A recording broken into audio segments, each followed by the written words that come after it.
নাসিরুদ্দিন একদিন তার বিবিকে বললেন, গাধাটাকে প্রতিদিন নিজের হাতে দানা পানি দিচ্ছি, আমার আজ আর ভালো লাগছে না, আজ তুমি ওকে দানা পানি দাও, না দিলে আমি কিন্তু আজ দিতে পারবো না, তা আগে থেকে বলে রাখছি।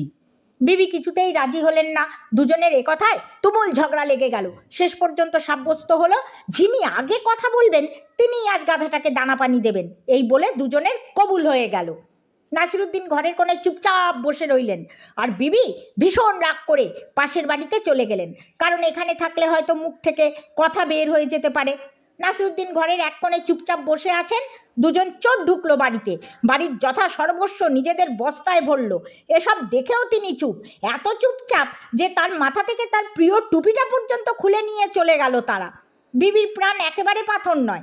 নাসিরুদ্দিন যাতে সেদিন উপোস করে না থাকেন সেই জন্য পাশের বাড়ি থেকে বড় এক গ্লাস সুরুয়া পাঠিয়ে দিয়েছেন। পাশের বাড়ির ছোট ছেলেটা নিয়ে এসেছে ভালোভাবে তৈরি সেই এক গ্লাস সুরুয়া। তিনি একেবারে চুপ।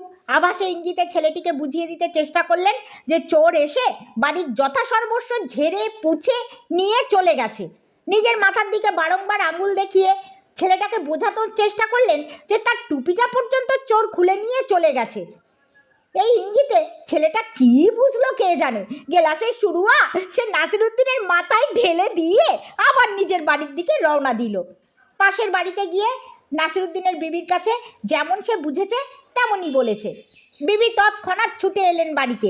বাড়ির সব কিছু দেখে তিনি আর চুপ করে থাকতে পারলেন না।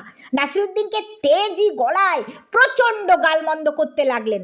নাসিরুদ্দিন বললেন, এবার আগে তুমি গাধাটাকে দানা পানি দাও, আর নিজের দু চোখে দেখো গোয়ার্তুমির ফলে বাড়ির কি হাল হয়েছে।